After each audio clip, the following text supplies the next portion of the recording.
Obrigado, pessoal do louvor, obrigado, Ismael, que nos dirige a esse momento, que de fato é um dos momentos que nós cultuamos a Deus, que faz parte da reunião daqueles que são salvos por Cristo Jesus, da igreja de Cristo Jesus, no qual nós cantamos e louvamos ao nosso Deus. Mas eu queria fazer uma pergunta que talvez seja interessante para a gente iniciar o nosso momento aqui, que seja uma pergunta sincera do seu coração. Você não precisa responder, obviamente, mas eu gostaria de que você pensasse sobre isso. Como foi a sua atitude ao levantar da sua cama hoje? Talvez você é daquelas pessoas que de fato já sai pulando da cama animado, né? E talvez até pensando, né? Vou para a igreja, se tornou mais animado ainda, né? Você já saiu, vou cultuar nosso Deus. Ou provavelmente não. Talvez não foi a motivação que você tinha no seu coração. E não porque você não ame a Deus. Não porque você seja uma pessoa que não entende o que Jesus fez por você. Mas provavelmente porque, como faz parte da vida como um todo, nem sempre a gente acorda com a alegria que deveria acordar. Nem sempre nós acordamos com aquele entusiasmo e com aquele desejo de dizer, olha, eu vou sair da minha cama, cultuar ao meu Deus, e se você está se sentindo agora, eu não quero que você se sinta mal por isso. Porque talvez o seu coração, ao chegar aqui, ou até mesmo ao se levantar e pensar, estou indo para a igreja, eu vou dizer coisas sobre este Deus, eu vou falar e vou estar junto com outras pessoas, mas ao mesmo tempo o meu coração ele está com um peso gigantesco.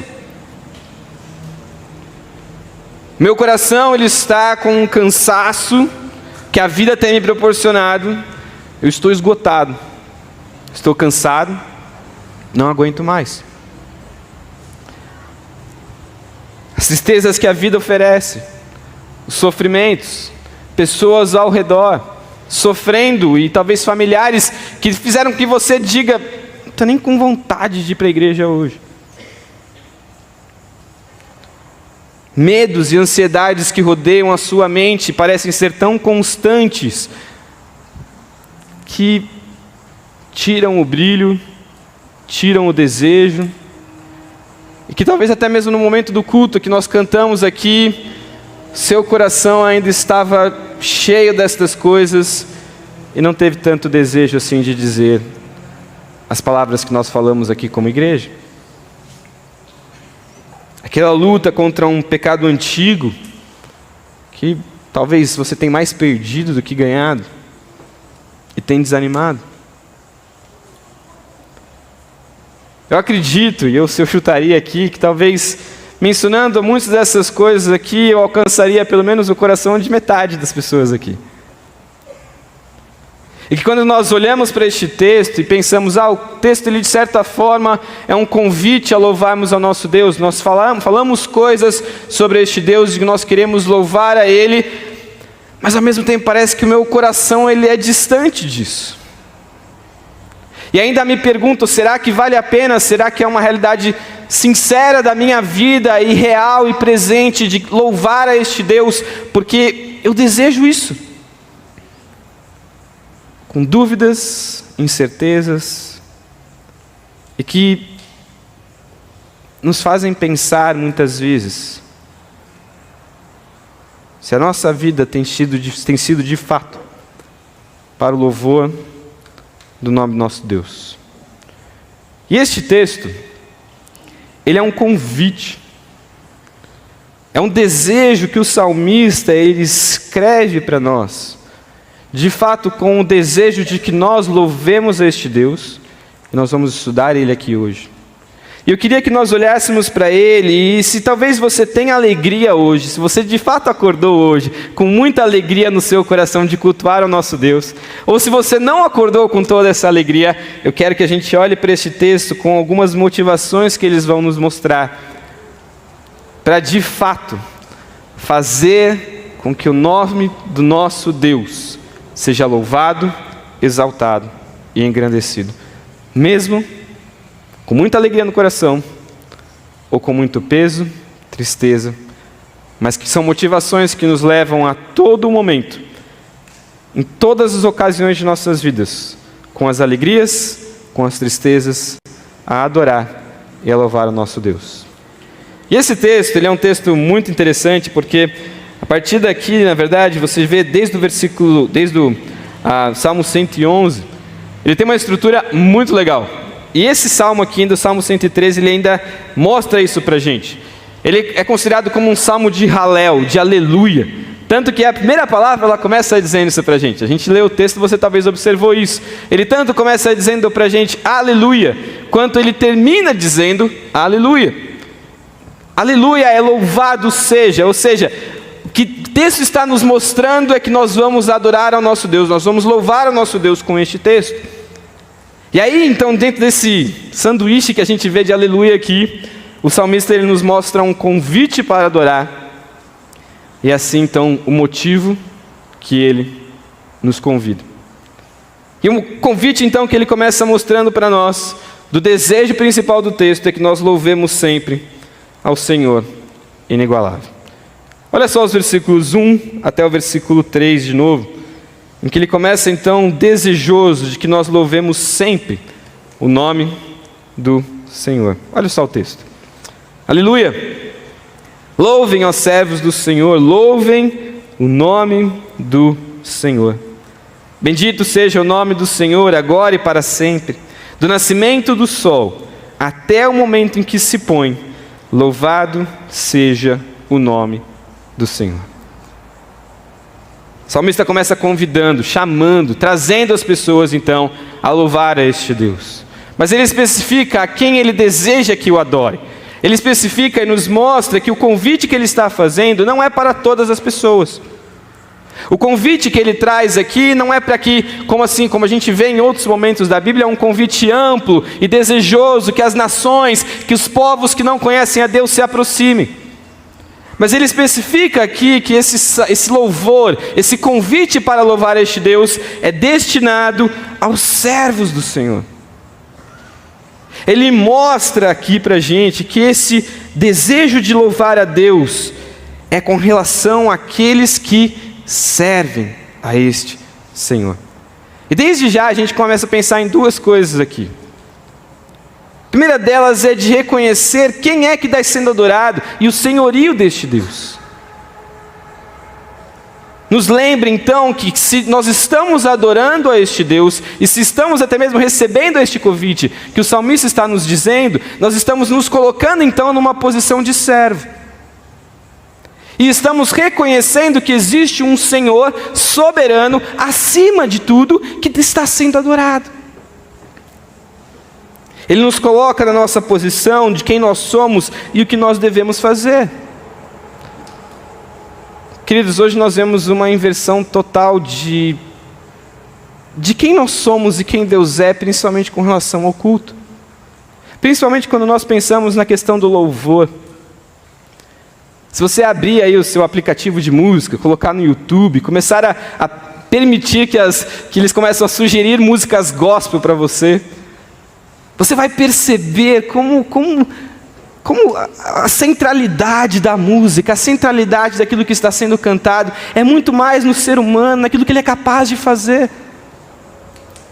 Coloca Deus muito mais na parede, muitas vezes até mesmo desejoso de torcer o dedo de Deus, para que Deus cumpra o que eu estou dizendo naquela música. Me coloco muito mais como aquela pessoa guerreira que conquista as coisas, e que Deus está ali simplesmente para abençoar as coisas que eu desejo. Nós muitas vezes tratamos Deus assim. Muitas vezes tratamos Deus muito mais como um grande Papai Noel, apenas disposto a dar bons presentes para bons meninos. É assim que tratamos Deus. Ele é o nosso servo. Mas o salmista já nos lembra e nos convida então a reconhecer isso. Se nós estamos aqui cantando estas músicas, é porque entendemos que existe um Deus, que é Senhor. Que existe um Deus, que de fato é aquele que controla, que domina, e que nós nos colocamos como seus servos. Ele é o soberano. o seu reino dura para sempre, não nós. Mas ao mesmo tempo ele nos traz a outra questão aqui. A outra reflexão que podemos já pensar sobre isso é que de fato o louvor e a adoração, ela também é restrita aos servos do Senhor. Ela também é restrita, como o próprio pastor Ricardo mencionou. Quando nós estamos adorando e louvando a nosso Deus com o nosso recurso, é para aqueles que fazem parte do povo de Deus. Para aqueles que entenderam que, olha, diante deste Deus existe a minha necessidade de entender que eu preciso ser servo dele. Isso é graça de Deus. Isso é privilégio de Deus. Porque se nós podemos aceitar este convite e dizer, olha, eu faço parte disso. Eu estou aqui para louvar a este Deus porque eu posso dizer que eu sou um servo de Deus, mas isso não é mérito meu. Se nós olharmos para o livro de Efésios, por exemplo, ele nos mostra no capítulo 2 que a nossa realidade natural de todo ser humano, de quem nós somos, não é nada boa. Ele mostra para a gente que nós somos mortos em nossos pecados. Nós não temos vida e nós estamos, na verdade, servindo ao príncipe deste mundo, Satanás, buscando satisfazer os nossos próprios desejos. Nós estamos servindo a outro.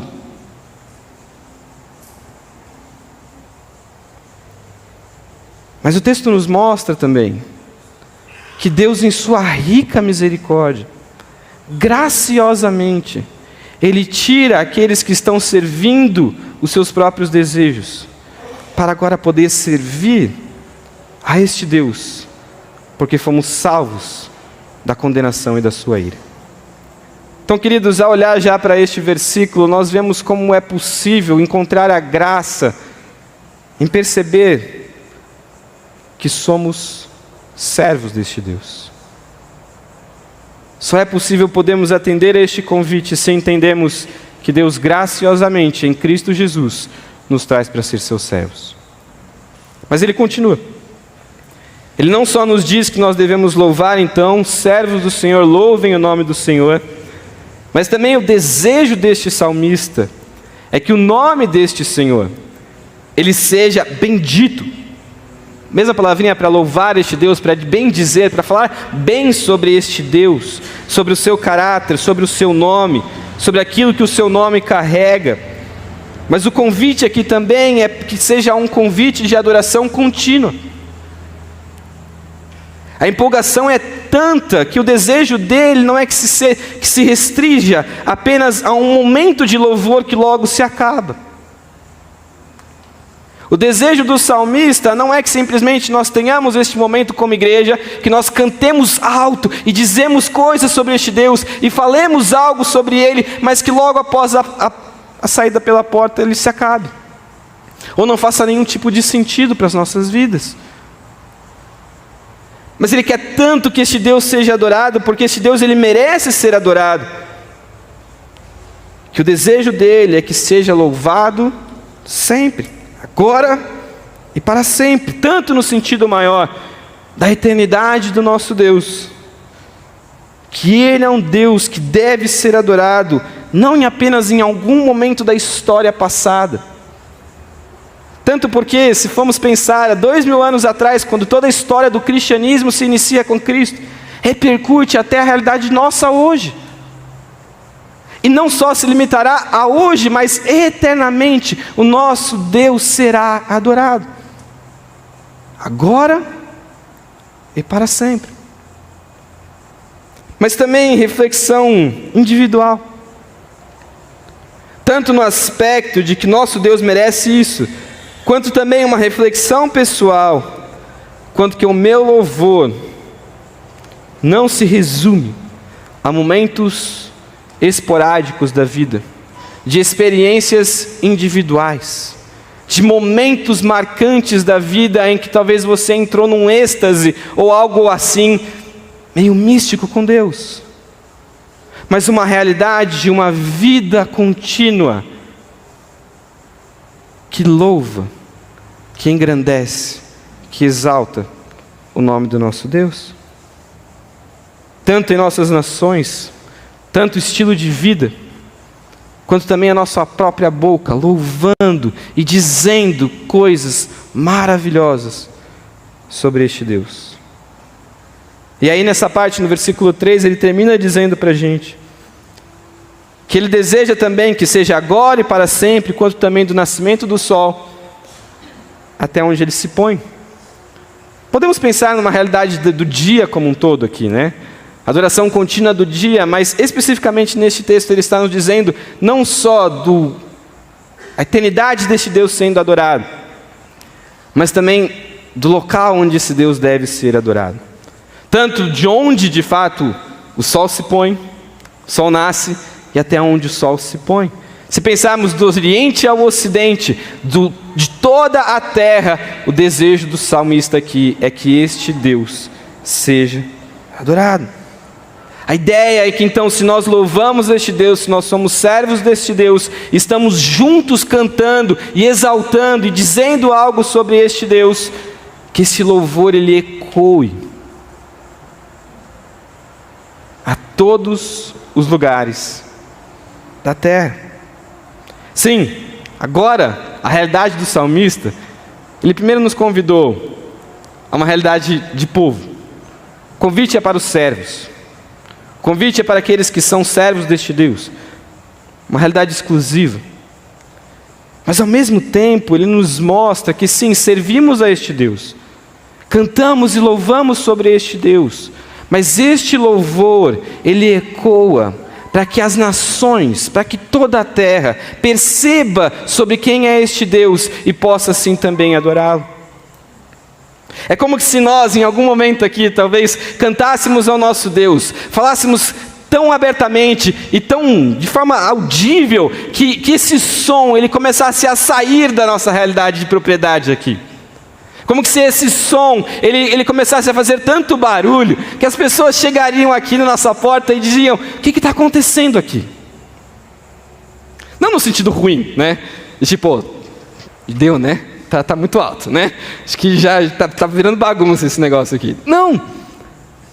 Mas no sentido de que desperta um interesse, porque o louvor deste povo se torna interessante às nações. Para que o louvor daqueles que servem a este Deus fizesse com que as pessoas que estão ao redor olhassem e percebessem, olha, você de fato tem um Senhor. E que a sua adoração a Ele faz muito sentido. Me explica como que eu posso também servir a este Deus. Porque, queridos, se nós queremos que Deus ele também seja adorado e este louvor seja ecoado então às outras nações, isso só acontecerá se as nações reconhecerem também o senhorio deste Deus. Se nações ao redor do mundo, todo o ambiente da terra, conhecerem quem é este Deus, e assim também o louvor deste Deus se espalhe por toda a terra. Queridos, o salmista está nos convidando para adorar este Deus. Não momentaneamente, sempre, com nossas vidas, com nosso estilo de vida, maneira como nós também transmitimos aos outros o que é a nossa vida. Nossos trabalhos, nossos relacionamentos, não escondidos, mas de uma forma transparente para que outros conheçam este Deus e possam também ecoar deste louvor. Que até aqui foi só o convite. E talvez a gente já poderia pensar em algumas coisas fantásticas e parar por aqui e refletir sobre as nossas vidas. Mas ele nos mostra o motivo do qual ele deseja que nós adoremos este Deus desta forma. E agora ele começa a dizer então e mostrar um pouco do seu coração a nós, que ele também deseja que nós tenhamos isso em mente, para que possamos ter motivações para fazer com que o louvor a este Deus seja sempre, mesmo quando é difícil adorar a este Deus. Porque ele nos diz que este Deus ele é inigualável. Não existe outro igual a este Deus. Mas por que não existe outro igual a este Deus? Olha só até o versículo 4 e o 5 primeiro. Ele começa dizendo para a gente: excelso é o Senhor acima de todas as nações, acima de todas as nações, e a sua glória está acima dos céus. Quem é semelhante a nosso Deus, ao Senhor nosso Deus, cujo trono está nas alturas? O que ele começa dizendo para a gente no versículo 4 é que ele é excelso, ele é exaltado, ele está acima de todas as coisas. A sua glória, a sua majestade está acima, ou seja, todo o resto está sobre o seu domínio. Tudo que está abaixo dele pertence a tudo o que ele fez e sobre quem ele é.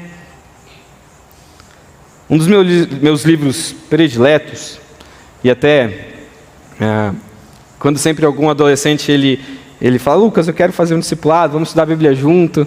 Na maioria das vezes eu falo: então vamos estudar Daniel, né? Daniel ele é difícil, ele chega em umas partes que são difíceis, mas ele faz todo o sentido, principalmente quando nós olhamos a história do começo. E eu gosto do livro de Daniel porque tanto a história, né, a coragem dos personagens, né, a integridade de Daniel e os seus amigos, mas também, de certa forma, a ironia que o texto propõe.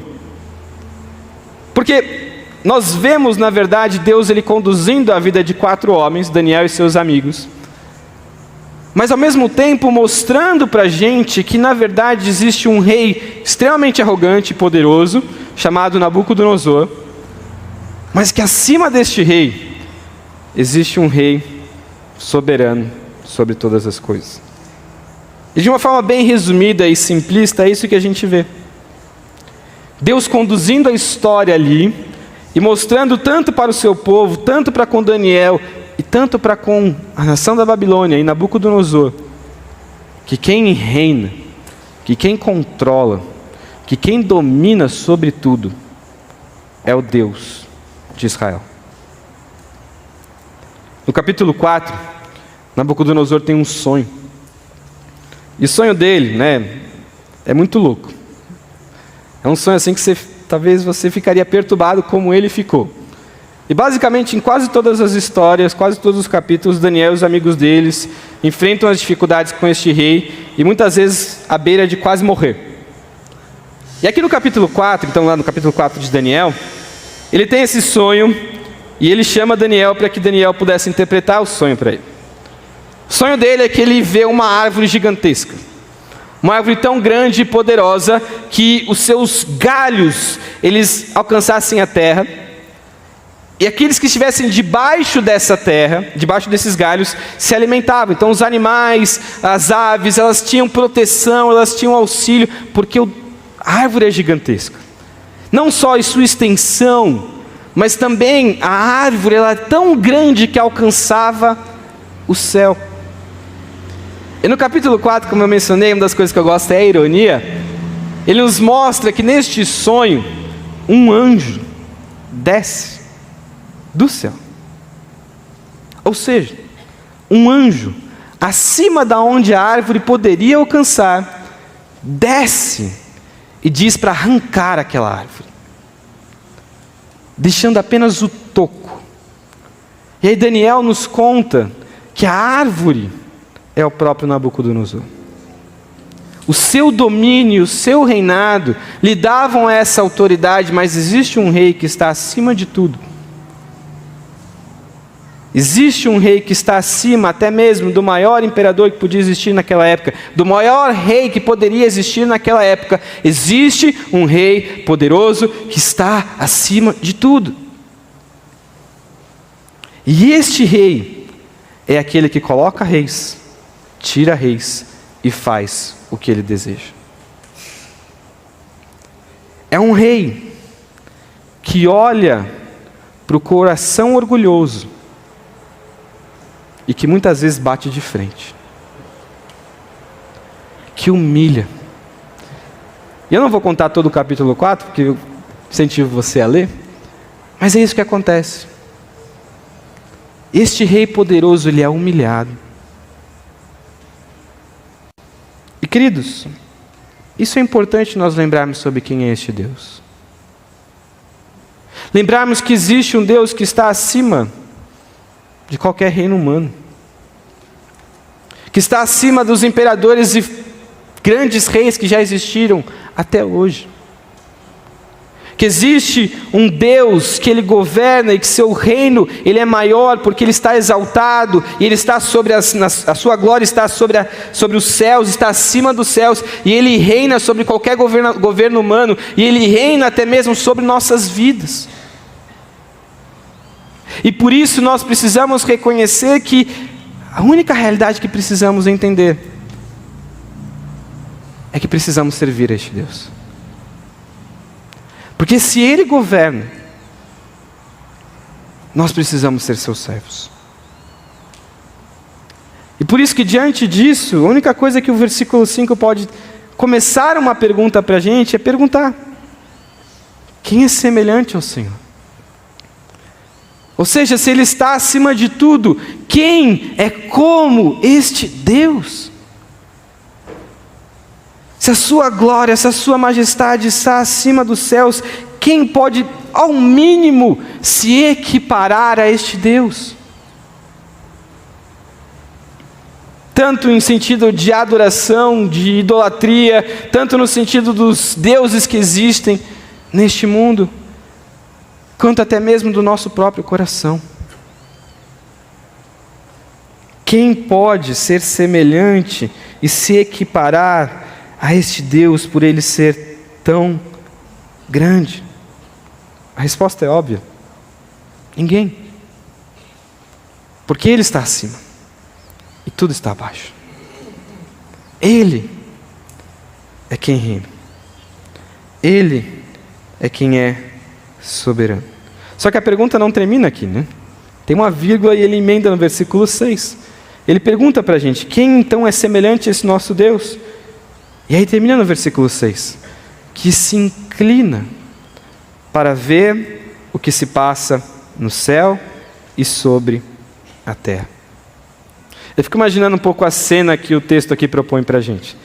Ele nos diz que então Deus está com o seu trono nas alturas. O seu trono está sobre os céus. E talvez imaginando naquilo que a gente é capaz de imaginar sobre Deus, sentado no seu trono, as nuvens ao redor, com muitos afazeres, com muitas responsabilidades, porque quem a gente já se considera com muita coisa para fazer. Talvez com muitas situações do seu governo, do seu reinado, das responsabilidades a serem feitas e da sua autoridade, da sua glória, que talvez nós não poderíamos nos aproximar disso. Mas Ele nos mostra no versículo 6 que Deus sentado no seu trono, Ele se inclina, Ele abaixa seu rosto, e Ele vem entender, Ele vem observar, Ele vem ver o que se passa na nossa realidade, na nossa necessidade. Queridos, estamos falando de um Deus que é soberano, que é Senhor, que está acima de tudo e do qual nós não merecemos nem um pouco da sua atenção. Estamos falando de um Deus que de fato é majestoso, mas ao mesmo tempo nos mostra que é misericordioso e gracioso. Porque não é um Deus distante, do qual o seu trono está nas alturas, do qual nós não podemos acessar. De fato, não podemos. Mas o que Ele faz diante disso? Ele se inclina. Ele vem e entende a nossa necessidade. Quem pode ser como este Deus? Que mesmo com tamanha autoridade se preocupa com a necessidade do seu povo.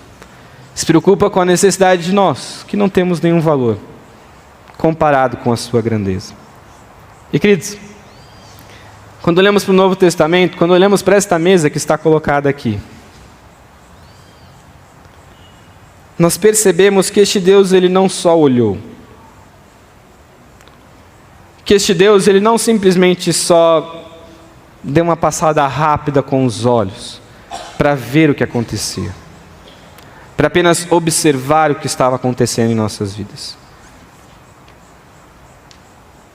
Não só olhou, quanto mandou o seu próprio filho. Este Deus não só observou nossa necessidade, quanto se tornou um de nós. Não só resolveu nossos problemas, as nossas necessidades físicas, mas resolveu o nosso maior problema, a morte eterna. Ele morreu por nós, para que morrêssemos para o pecado. Mas hoje vive, para que assim vivêssemos com Ele eternamente, em sua glória. Queridos, quem pode ser igual a este Deus? Quem pode ser igual a este Deus que com tamanha autoridade, com tamanho domínio, se humilha para que a nossa maior necessidade fosse suprida na cruz de Cristo Jesus? Quem pode ser igual a este Deus? O texto continua e nos mostra um pouco dos exemplos da sua graça e da sua misericórdia. Os versículos 7 e 8. Ele diz: Ele levanta o pobre do pó e tira o necessitado do monte de lixo, para o fazer sentar ao lado dos príncipes, sim, com os príncipes do seu povo. O primeiro exemplo que ele nos mostra dessa sua graça e misericórdia é que Deus, ele traz honra àqueles que são humilhados. Não no sentido, como eu falei, das músicas gospel que a gente vê no começo, que eu falei no começo, de que Deus, ele restaura a nossa vitória, o nosso poder, o nosso domínio, não. Mas misericordiamente Deus é capaz de trazer honra, não pelos nossos méritos próprios, não por nós mesmos, mas porque Ele deseja isso. Ele diz para a gente que Ele tira o pobre do pó, do monte de lixo. Talvez podemos entender aqui da melhor forma, seria como um morador de rua, um mendigo. Sabemos que muitas vezes essas pessoas vivem em situações deploráveis, até mesmo de condições humanas. E sabemos também que não são pessoas que nós, como sociedade, damos honra. Como sociedade, reconhecemos que essa é uma pessoa de sucesso. Essa é uma pessoa que encontrou o valor da vida, o sentido da vida. Não, muitas vezes até mesmo evitamos, Mas ele diz que ele pega essas pessoas, ele pega essa realidade dessa pessoa e transforma a sua vida, ao ponto de fazer com que ela sentasse ao lado dos príncipes, sim, com os príncipes do seu povo. Deus pega a realidade daquela pessoa mais desonrosa e traz honra à sua vida. Queridos, o texto não está dizendo em nenhum momento que se você vai sair daqui, sua conta bancária vai estar cheia, Que Deus vai fazer com que você alcance os maiores níveis de autoridade da nossa cidade. Não é isso. Mas principalmente quando olhamos de novo para esta mesa e entendemos que a nossa dignidade, a nossa honra já não está mais em quem nós somos. E que quem transformou a realidade de um miserável pecador, merecedor do inferno, é Cristo Jesus. E agora Ele vive em nós. Temos a nossa honra trazida, temos a nós a honra de Deus colocada sobre nós. Não por méritos, não por aquilo que nós somos, mas por causa daquilo que Cristo faz. A segunda coisa que Ele nos dá de exemplo da sua graça e misericórdia é que Ele pode encher o nosso coração de alegria. Ele diz no versículo 9, o Senhor faz com que a mulher estéril viva em família e seja alegre mãe de filhos. Claro que até hoje, nós temos, talvez muitos aqui, muitas mulheres, famílias, que lutam com a realidade de não poder ter filhos. Especialmente para a época, uma mulher sem filhos, era uma mulher quase que inútil, sem honra, sem nenhuma utilidade para a sociedade, para a sua família. Mas o texto nos mostra que Deus ele pode também transformar a vida dessa pessoa e dar a ela filhos e encher o seu coração de alegria. Queridos, nós temos uma história na Bíblia que nos diz, principalmente os versículos 7 e 8. E esses versículos foram ditos por uma mulher estéril que se tornou uma grande mãe de filhos. Essa mulher, ela é encontrada lá em 1 Samuel capítulo 2, versículo 8, diz isso. Ana. Uma mulher que foi considerada bêbada,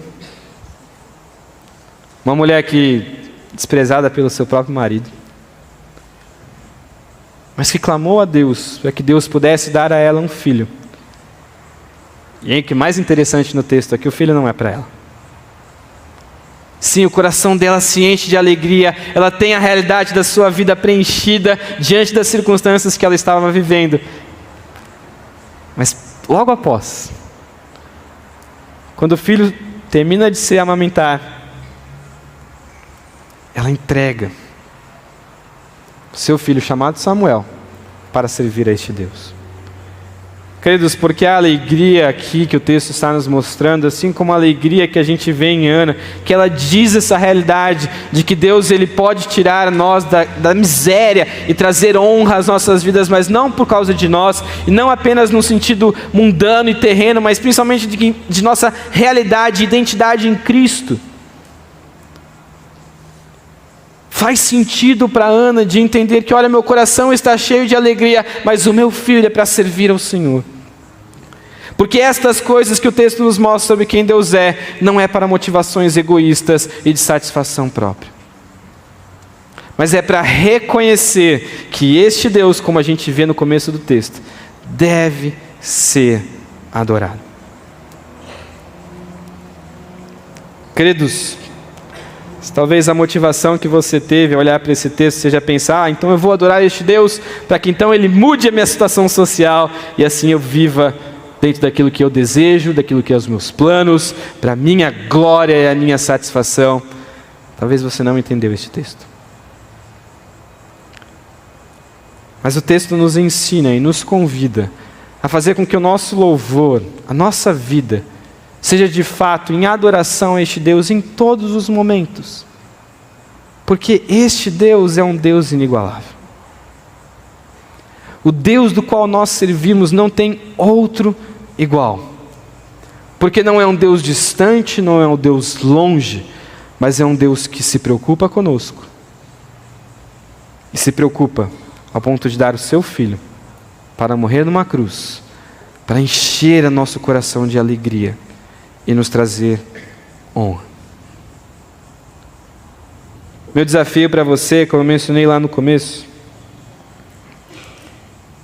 é de trazer alguns motivos que talvez devem ser lembrados por nossas vidas, até mesmo nos momentos de grande alegria, quanto nos momentos de maiores tristezas que nós enfrentamos.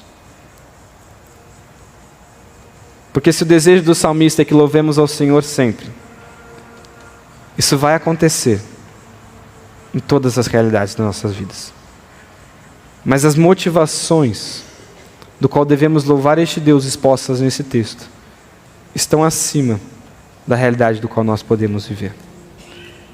Porque falamos de um Deus eterno que age dessa forma, exaltado nas alturas, mas se inclinando para atender a necessidade do seu povo, para a sua glória, para o seu louvor.